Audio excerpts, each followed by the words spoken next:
I bet you never thought you'd see it again after 40 No. years. No, I didn't actually. I thought... 10 minutes away from Quite. where we live. Quite. It's lovely to have it in the workshop at home. I remember when I called you and said, David, would you come around to my place and have a look at this? Yeah. And you went, wow. Quite. Quite. Yes, you did well to get it from Walter. A lot of people tried, and all sorts of subterfuges, and people were rubbishing it and God knows what, you know. I just had to be straight with him, and that's the only way you get anything out of Walter. If you're straight with him, yeah, a deal's a deal, it's done. Yeah. If you try and knock the car or try and chip him on price, he just throws you out. So you have to... He's quite difficult to contact, old Walter. Oh, yeah. But once the deal was done, I was so excited because to get the chance to buy a P4, this just doesn't come along. No way, no. No, and they didn't make many of them either. It's one of the world's great cars.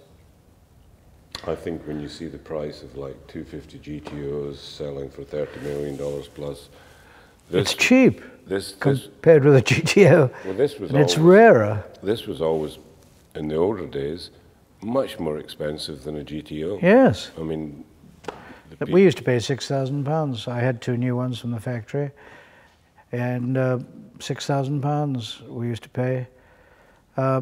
The old man I got on quite well with, actually, and he used to sell me some of his factory cars after they'd raced them for a season.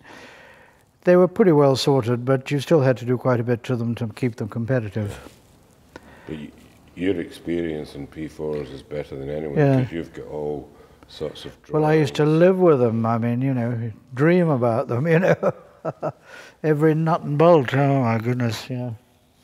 But you also get all the drawings and stuff from them. Yeah, well, the old man gave me all the drawings. I went to see him with Mike Parks, and I said, well, look, I've got all these parts, and I need a chassis. And he said, per nostra Piper, you know, okay.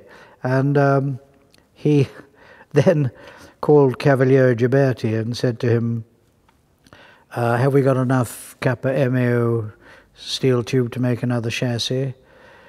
And he said, yes, we have. And so Mike was working at the Ferrari factory at that time, and he said, well, I'll keep an eye on the building of the chassis, David, you know, and